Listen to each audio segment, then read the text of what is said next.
I'd like to introduce Ms. Janine Mills. She is the Director of Care. Thank you.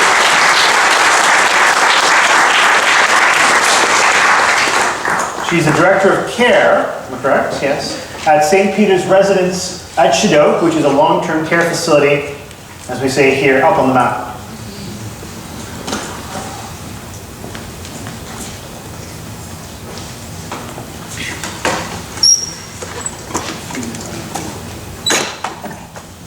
Good morning, everyone. Thank you so much for having me here today to meet with you and talk to you a little bit about St. Peter's Residence and the team and the residents that I work with and the residents that you guys are going to be working together as a team to help find some creative solutions for. So we're really looking forward to that. Just so you guys know, I am sharing my slides, so they'll be available for you after lecture. So today what we're going to do is we're going to discuss the aging population. I'm going to talk to you a little bit about long-term care as a healthcare sector, and then more specifically St. Peter's Residence, the long-term care home where I work. And then I'm going to introduce you to the residents that you're going to be meeting or learning about when you start working on your projects in a few weeks' time. And then I'm sure we'll have some time for questions. So our population is aging, and I'm sure many of you are aware of this, you've heard of this. This is something that we've been hearing about and anticipating for quite some time. The proportion of Canadians over the age of 65 is increasing. The baby boom generation, if you've heard of that, they're all reaching and surpassing retirement age. What we're seeing is that there's a below replacement fertility rate, so people are having less children than they did in the past, so we have this big section of the population that's moving up in age, and then you can see here, so this dark population is moving up in age and we're not replacing it quite as quickly. In 2011, it's estimated that there will be 5 million Canadians over the age of 65, and that number is expected to double by 2036. So from 5 million to 10 million. So that's double the age of the seniors in our population. So how does this impact healthcare? The impact of aging on healthcare, there is more of a demand for health services. It's expected to increase as the population ages. Something that I want to just be clear is that aging doesn't automatically mean ill health or disability, but the risk of both do increase as someone ages. Nearly 3/4 of Canadians over the age of 65 have at least one chronic health condition, and we'll talk about those briefly a little bit later. So currently the Canadians over the age of 65 consume roughly 44% of the provincial healthcare budgets. So when we're talking about that proportion of the population doubling in the next while, what percentage of healthcare spending is going to be spent on this group? It's going to be significant. In 2011, there were, and I'm sorry, I don't have any more current statistics on this, there were 747,000 Canadians living with Alzheimer's and dementia. And so that number, again, as the population ages, is expected to increase to 1.4 million by 2031. So again, significant increases. And we know that those individuals living with dementia or Alzheimer's disease require more care.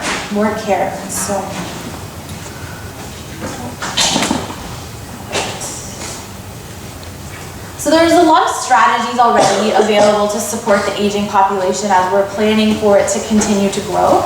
There's aging at home strategies, trying to keep people out of hospital, out of facilities, out of institutions, and living at home longer. There's supportive housing to keep people more independent. There's home first programs so if people do need to have some sort of medical care in hospital, that the first place we're trying to send them is home and not to a long-term care facility or another facility. There are retirement homes, there's different organizations working on some of the challenges. One of the challenges we see, especially with populations who have dementia, are behaviors, and so there's organizations developed to support that. assess and restore, so quick rehabilitation if someone falls ill and is in hospital, getting them back to their pre-illness condition if possible, because we know the longer that that's prolonged, the less likely someone is going to rebound to their previous health status. Convalescent care, and then there's long-term care, and that's where we're going to be talking about today. So there are over 600 long-term care homes in the province of Ontario, and the number of long-term care beds, so there's just over 77,000 long-term care beds in Ontario. These beds are licensed through the Ministry of Health, so we can't just build more facilities, build more beds, because they have to be licensed through the Ministry of Health. There's different types of long-term care homes. There are for-profit and not-for-profit long-term care homes. St. Peter's Residence at Shadoke is a not-for-profit long-term care home. There are large corporations that benefit from having economies of scale. There's standalone organizations. There are municipal homes that are run by the city, different regions. And then there's retirement homes that have connections to long-term care homes. So there's lots of different long-term care homes, but the long-term care homes all are regulated under the Long-Term Care Homes Act. So this is something that you may want to just note or put a star by. The Long-Term Care Homes Act is the legislation, there are regulations that go along with it, that we are required to abide by in long-term care. So when you're working on some of your projects, you may want to just see that there's nothing in the legislation that would prevent or hinder the work and the progress that you're making. So that's just something that you're going to want to check at some point. The purpose of this legislation is to improve resident experience, to improve safety, to build capacity within the organizations, and to strengthen the accountability for service providers. So long-term cares are funded in a few different ways. The majority of the funding does come from the Ministry of Health, as I mentioned. So the Ministry of Health provides funding to the local health integration networks. They're called LINs. There's 14 of them in Ontario, and then it's this network that determines how the funding is going to be given to the long-term care homes. We'll talk about that a little bit more specifically in a moment. Then there is a resident copay. So all residents who live in long-term care are expected to contribute to some of the cost and expense of the care and the services they're providing. So long-term care home is 24-hour care and service, so they have 24-hour nursing care, room and board, so we give them a safe, comfortable place to live, as well as meals. So the residents who would be living in a private room, their co-payment would be $2,500 a month, okay? And then we have a basic accommodation, which is $1,800 a month. And then long-term care homes sometimes have other opportunities to create some other revenue, whether it be through fundraising, if they're a charitable organization, as St. Peter's Residence is. Otherwise, there's some other business sources, like parking lots, a cafe, other types of things where some small amounts of revenue can be generated. But there is restrictions as to how revenue can be generated. But talking about the money that comes from the ministry, so this shows you how much money the Ministry of Health pays per resident per day living in long-term care. So for the nursing and the personal care and the staff who take care of them, the supplies that they need, it's about $94 a day. If you look at the third one down, raw food. So our residents living in long-term care homes in Ontario, we are giving $8.33 a day to pay for 3 meals and 2 snacks for all residents living in long-term care. And that includes if someone has a specialized diet, gluten-free, all of these things need to be factored into that. So if you guys think about how much you're swiping for when you're, at the Commons or wherever you're getting your meals, $8.33 doesn't go very far. So we do have some challenges with funding, and so that's where we get creative. So in total, it's about $166 a day the ministry pays to have a resident living in a long-term care home. Now, if you look at the bottom of the slide, a hospital stay in a basic bed, like a medical floor, not ICU, not critical care, is about $1,000 a day. It costs the government. So you can see why we want to keep people out of hospital, right? And you can also see why we want to keep people at home for as long as we can. Okay.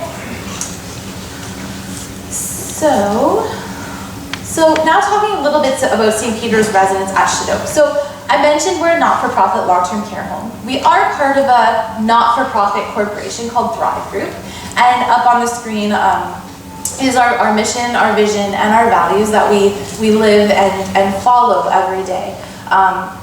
Working on projects like this with McMaster, it really feels right for us. Teamwork is so important. Innovation, versatility, and excellence are things that we strive for. So this has been a great partnership. Last year, we've also done some other projects with McMaster, and so we're really looking forward to working with you guys this year. And we hope you guys enjoy the experience as well. So as your professor mentioned, we are located in Hamilton. We are on the mountain. Has anybody adventured up to the mountain yet? I live there. You live there, and one other person. Okay, well, come up to the mountain. It's a lovely space, and maybe you'll even get to come and do a visit at St. Peter's residence. This isn't the greatest map, but it's like we're really close looking at it, but it takes a little bit of time to get there. So it's about a 13-minute car drive, 47 minutes if you take the HSR, the bus system, or you can walk in about an hour is what Google Maps tells me. So, and so this is our building. It is it's a beautiful long-term care home. It's set in a residential neighborhood, so sometimes people don't even really realize that it's there. But it was built in 2004, and it's the home to 210 residents. And I refer to them as residents. We call them residents. They're not patients because they live at St. Peter's. It's their home. There are 7 home areas. Sometimes we call them terraces, or sometimes they're referred to as units, and that's typically what they are. They're a unit, but we like to call them home areas because we're always trying to reinforce that it's a home. It's a home-like environment, home-like experience for the residents. And it's the workplace for 300 employees.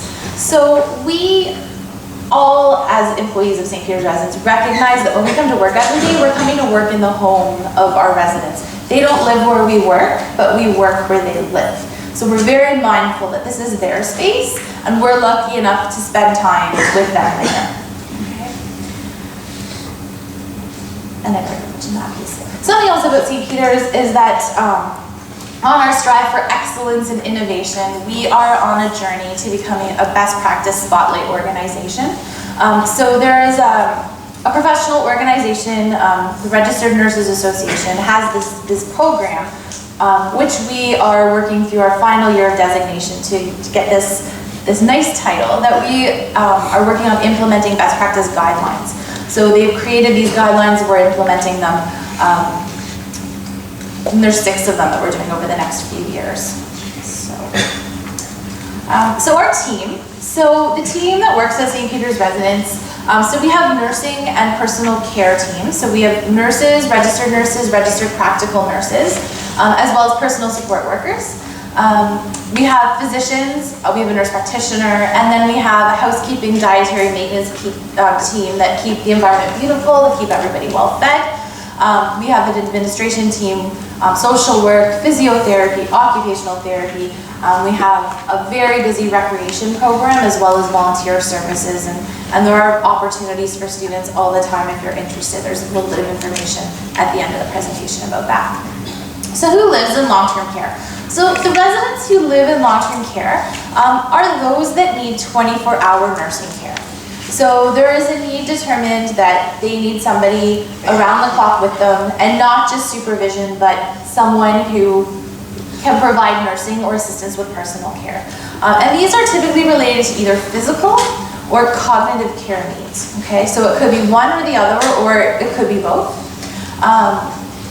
There's an increased number of long-term care residents with multiple diagnoses or comorbidities. So very rarely you would have somebody admitted and they would have one condition, but they may have multiple. So they may have Alzheimer's type dementia, and then they may have a history of mental illness, and they might also have osteoporosis and arthritis and a whole bunch of other conditions all combined. So we're seeing our residents are becoming more and more complex. The residents are arriving more deconditioned than they used to from when they come from hospital or even when they come from home.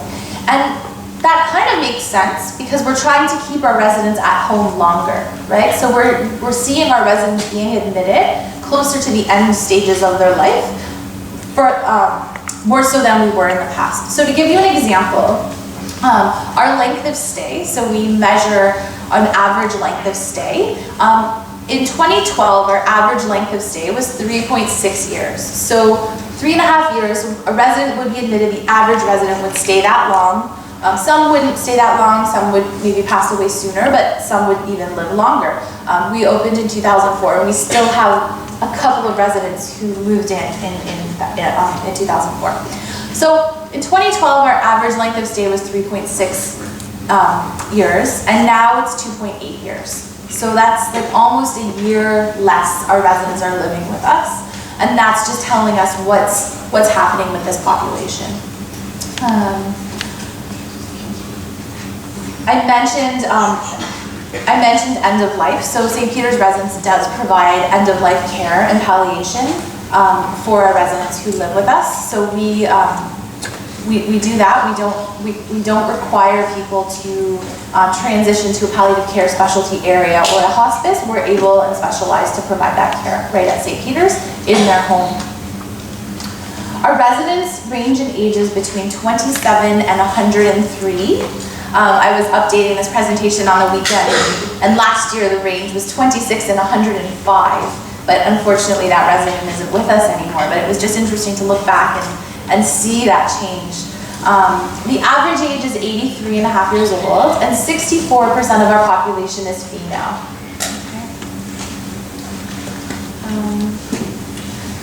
So in asking staff about our residents, these are some of the comments that our staff have made. The residents are inspiring. They're the reason that they come to work. They're full of life. They're knowledgeable. They're engaged in their care, and they crave independence. And you're going to see a little bit of that when I talk about some of the residents we're going to be working with this year. He does his laundry every 3 weeks, and he's finding the current setup and environment to be challenging for him at St. Peter's. So we're looking to help him maintain his independence. And Betty also, she's a 63-year-old resident. She has, sorry, my speaker notes are, sorry. She is in a motorized wheelchair as well, a motorized wheelchair. She has congenital cerebral palsy, so she's not able to stand independently for those 1 to 2 minutes like Bill. And she's actually paying somebody to do her laundry. St. Peter's Residence does have a laundry service, but some residents prefer not to use it. So she's paying someone to do her laundry, as she finds, again, the environment is not suited to somebody who has her physical challenges. So she really works hard to keep her independence, and it's so important for all 3 of the residents that I've spoken about so far to maintain their independence, because that's one of the things that they hold on to, as we all do, and you don't always realize how important it is until there's something that you can't do. And then the next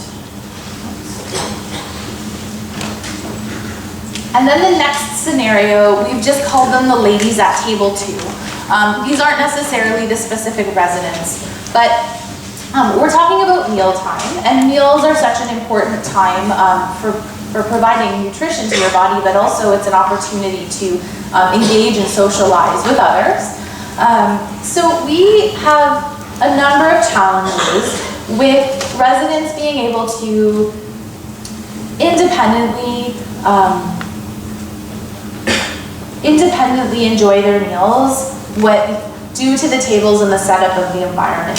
And I know that your TAs and your instructors will be giving you more information about the challenges. But as you can see in this picture, different residents have different types of chairs that they're sitting in. The table is one height, and the chairs are differing heights. And there's also some other challenges that we run into related to wheelchair foot plates getting tangled with one another. Their wheelchair may not allow them to fit at the table on the angle that they're looking at. So we've got a few challenges that we're looking at with regards to helping our residents enjoy their meal service and have a pleasurable dining experience. And then we want to thank you. There's no photo there. There it is. We want to thank you. We want to thank you all very much for making a difference in the lives of our seniors. It really means a lot to them to be able to work and engage with enthusiastic students like yourselves, and it really helps us try to find innovative ways to help them enjoy the years that they still have left to live. So, just another little plug here. I mentioned volunteer opportunities. We always have volunteer opportunities at St. Peter's. There's contact information if you are interested in volunteering. You can use that contact information and it'll be in the slides that you have available to you shortly.